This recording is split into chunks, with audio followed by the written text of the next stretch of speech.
Legal, então a gente falou bastante sobre gamificação, entendemos bastante da teoria. Agora a gente vai para a parte técnica, para a parte prática mesmo. Então nessa aula a gente vai falar sobre as mecânicas de jogos, mais especialmente sobre as mecânicas de jogos de RPG.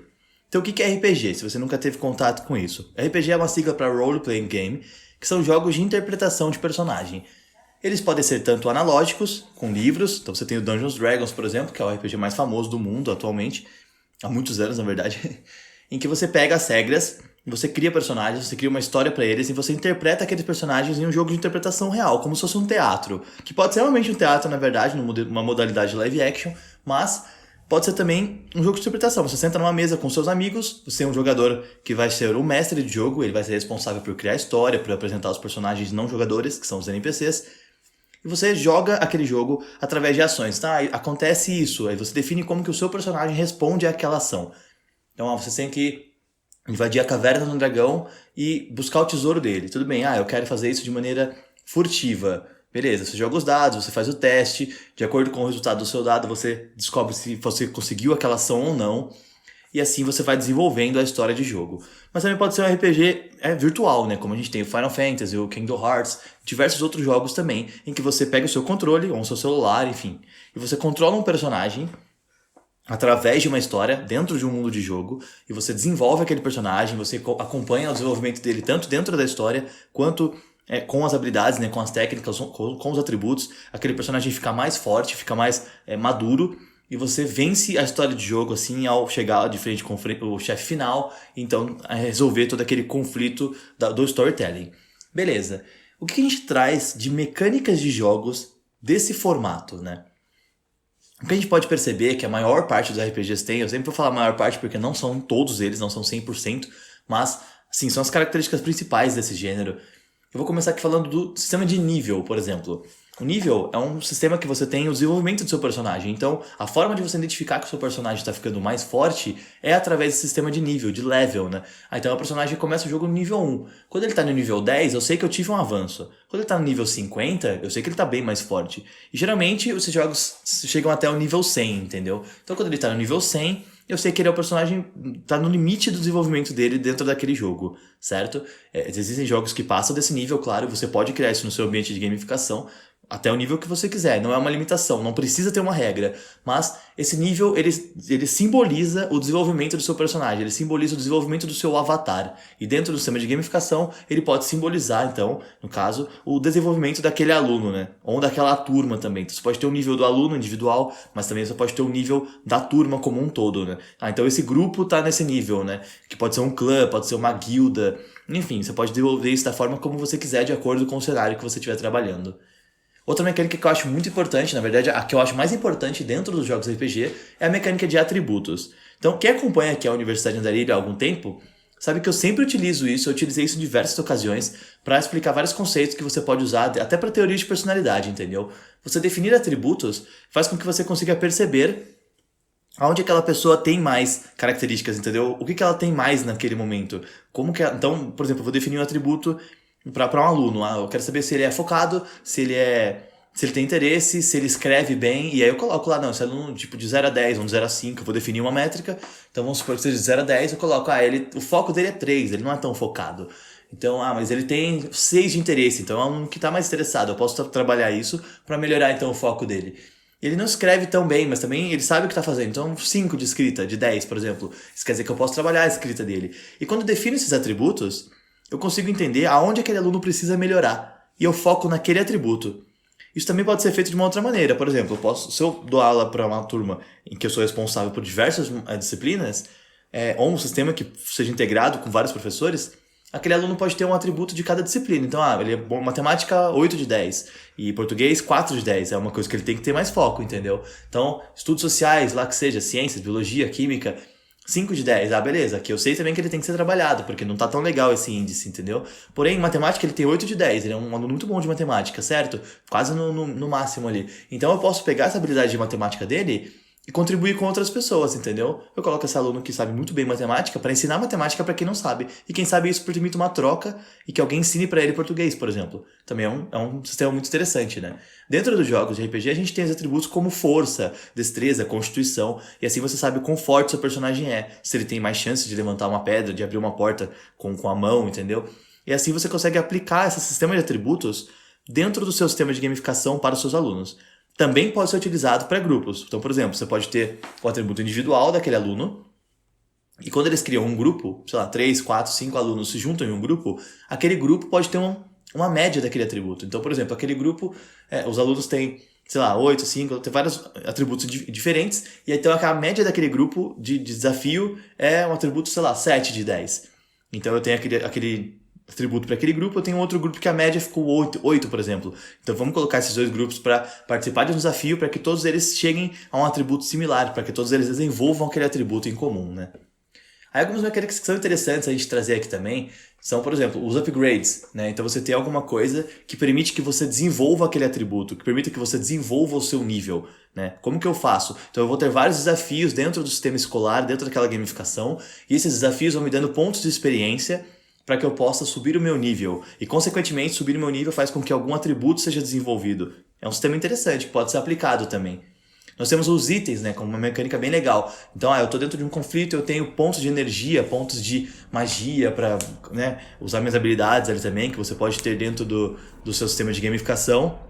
E você tem os seus itens para recuperação desses pontos. Então eu uso um item para recuperar o meu ponto de energia, para que eu possa continuar naquele conflito por mais tempo. Eu utilizo um item para poder fortalecer algum atributo meu, para que eu possa vencer algum desafio naquele momento. É algo interessante. E dentro do sistema de gamificação escolar, você pode ter itens para, por exemplo, pedir ajuda de alguém de outro grupo e aquela pessoa ser obrigada a ajudar. Pedir ajuda do professor, entendeu? Trocar a pessoa que está participando. Tipo, tá fazendo uma pergunta, aquele grupo tá ganhando muitos pontos. Eu posso ter um item que tira aquele grupo daquela resposta, entendeu? Então ele não ganha pontos naquele momento. Tudo isso para gerar uma dinâmica, entendeu? Gerar um evento mesmo de competição também. Mas também a gente tem a parte colaborativa, né? A colaboração ela é uma mecânica. O RPG você tem um sistema, especialmente nos RPGs online, que chama Raid, até você tem numa aula anterior, que você junta diversos jogadores, diversos alunos, ali no caso do seu sistema de gamificação, para vencer uma ameaça em comum. E isso faz com que a colaboração, a cooperação seja bem trabalhada, né? Para você ter algo para aqueles socializadores, como a gente falou nos tipos de jogadores também. É muito interessante você criar um desafio, então, que seja individual, você ter desafios individuais, ter desafios para os pequenos grupos, mas também, em algum momento, você criar um desafio que seja para toda aquela turma, para toda aquela sala, para que todos eles possam colaborar e lembrar, então, que mesmo quando eles estejam competindo entre si em diversos momentos, eles ainda são algo íntegro, né? Algo coeso, para poder trabalhar aquilo da melhor maneira possível. Outra questão aqui interessante é você ter um storytelling, né? A lore, a história por trás daquele sistema de gamificação. Então, por mais que você não esteja criando um jogo, você ter uma história para aquilo, você criar uma ambientação para aquilo, faz com que os alunos se interajam mais. Obviamente, depende muito do seu público-alvo. Se você está aplicando isso em alunos de educação de jovens e adultos, talvez não seja necessário, porque eles não vão ter interesse por isso, né? Por uma história. Mas se for alunos de educação infantil ou do ensino fundamental, do início, por exemplo, pode ser muito chamativo para eles isso, entendeu? Você tem um cenário, você realmente interpretar um personagem diferente, os seus atributos serem baseados nesse cenário. Então, meu personagem é de um cenário cyberpunk, que é muito futurístico, onde medieval, então eu tenho um cavaleiro que tá nesse sistema de escola, né, tal. É muito interessante, né? Tudo isso que eu tô falando para vocês aqui tem um livro muito bacana, que é o Explore Like a Pirate. Dave Burgess é o nome da pessoa, depois eu vou marcar certinho para vocês, mas esse livro ele fala muito sobre isso. É uma ambientação de pirata que um professor aplicou durante vários anos letivos assim com a sua turma, e o resultado é muito bacana, porque os alunos eles realmente se vestiam como piratas, eles entendiam que aquilo era o real deles, entendeu? E eles aprendiam brincando, eles aprendiam dentro desse sistema de gamificação e era muito funcional mesmo. Então vale muito a pena você ter um storytelling. Isso aqui, essa mecânica de jogo, ela é o que mais traz o explorador para dentro do seu sistema, né? Dentro dos tipos de jogadores. Então é muito bacana você ter essa questão, né? Os itens, como eu citei acima, é o que mais traz os conquistadores, né? Aqueles que gostam de colecionar. E aí a própria batalha, né? A própria disputa que você criou, essa competição é o que faz os assassinos, né? Aí outras mecânicas legais também que você pode ter são as quests principais e as quests secundárias, né? Que são o quê? a missão. Então, se você tem uma história, um mundo de jogo, aquela missão, né? O desafio principal é a quest principal e as quests secundárias, elas são desafios complementares que você vai colocar para os seus alunos para que eles aprendam mais sobre aquilo. Então, por exemplo, ele só precisa obrigatoriamente fazer a quest principal. E você vai ter diversos alunos que vão fazer somente a quest principal. Porém, quando você permite que o aluno faça a quest secundária, você pode recompensar ele de alguma maneira. Vamos supor que dentro do sistema de nível, você tenha lá os pontos de experiência. Então, quando ele faz a quest principal, ele recebe pontos de experiência suficientes para subir o nível, para melhorar o atributo dele, porque esse é o interesse. E a quest secundária permite que ele ganhe outros pontos de experiência, outros itens. Então, quando o aluno faz aquilo e outro aluno não faz, em algum momento, esse outro aluno que não teve interesse de ver a quest complementar, ele vai se sentir defasado nesse desenvolvimento. Isso pode gerar uma competição que pode mexer com aquele tipo de jogador daquele aluno, né? Mesmo que ele seja por competição ou por coleção, por exemplo, em que ele pode olhar e falar assim, nossa, mas ele tá no nível maior que o meu. E isso chama atenção, especialmente de crianças, né? Óbvio, até o ensino médio, na verdade. Mas isso também chama a atenção de um adulto. Quando ele percebe que ele tem uma nota inferior, mas não é por falta eu não sei a matéria, não. É porque ele não se envolveu tanto com a matéria. Isso pode gerar envolvimento. Porque ele percebe que, nossa, aquele outro aluno, ele tem mais pontos do que eu. Ele conseguiu mais pontos de experiência do que eu porque ele fez as quests complementares, ele fez a quest secundária. Ele conseguiu mais itens do que eu, então ele tem mais vantagens, mais benefícios do que eu, porque ele se envolveu mais. Automaticamente eu quero me envolver mais, entendeu? Então esse é um formato muito bacana também. E por último eu deixei aqui a mecânica de sorte, né? Porque no RPG você tem essa mecânica de sorte. No RPG virtual, quando seu personagem ataca, ele tem a chance de ter um dano crítico naquele ataque. E no RPG de mesa, quando você joga um dado, quanto maior o resultado, dependendo do sistema, claro, mas quanto maior o resultado, maior a chance de que você tenha um resultado positivo naquele ataque, ou que você tenha também um ataque muito mais forte, uma ação muito maior.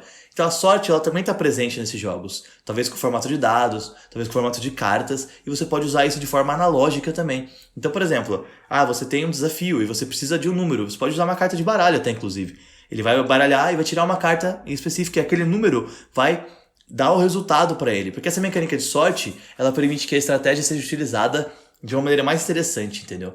E faz com que também não fique definido já de início do jogo, de início de mecânica, como que as coisas vão acontecer. Eu tenho vários itens, então eu sei que eu vou ganhar sempre. Não, talvez seu item precise de um número ideal, e aí você vai tirar aquela carta e o item não funciona da forma como você gostaria. E você vai ter que fazer uma outra estratégia para continuar fazendo, entendeu? Para continuar jogando, para continuar ali desenvolvendo. Essas mecânicas que eu citei, elas são muito interessantes para um ambiente escolar. A gente já teve diversas aplicações, já consegui presenciar diversas vezes, vejo vários professores aplicando, e esse livro que eu citei, né, Explore Like a Party, é um excelente exemplo disso. Então, é muito legal você perceber que o RPG ele conversa muito com a sala de aula, que você pode usar essas coisas para você explicar diversos tipos de disciplinas, entendeu? Não somente com crianças, é o que eu disse. O storytelling, talvez o cenário, esse mundo, essa ambientação seja mais envolvente para crianças, para educação infantil e ensino fundamental. Porém, todas as mecânicas de RPG elas funcionam bem até inclusive com adultos. Eu já apliquei mecânicas de RPG em gamificação para empresas, por exemplo. E as pessoas se interessaram bastante, entendeu? E não precisou de uma ambientação, mas o sistema mesmo, ele funciona bem, porque as pessoas se envolvem com aquele sistema. Então elas têm um reconhecimento ali, elas têm recompensas intrínsecas que são constantes, né? Elas acompanham ali a métrica delas, e não é uma métrica de rendimento apenas, é uma métrica de esforço, entendeu? Aquilo que eu fiz está lá marcado naquele quadro, aquilo que eu entreguei está disponível para que todo mundo veja, então eu tenho reconhecimento, entendeu? E aí eu tenho meu nível, eu tenho atributos, eu tenho upgrades, tenho itens, eu tenho colaboração, eu tenho as quests principais, as quests secundárias, e eu tenho uma camada de sorte envolvida. Tudo isso é bem bacana, eu espero que tenha ficado um pouco claro para vocês, eu sei que essa é uma aula um pouco mais longa, mas é porque realmente são coisas muito importantes ali para que sejam aplicadas, né, corretamente e para que você possa utilizar essas mecânicas dentro do seu sistema de gamificação. E na próxima aula a gente vai reunir então todo o conteúdo dessa série e falar sobre como criar realmente um ambiente gamificado, né? Passo a passo, quais são as etapas que eu tenho que fazer para criar o meu sistema de gamificação com os meus alunos. Espero que vocês estejam gostando do conteúdo e até a próxima aula.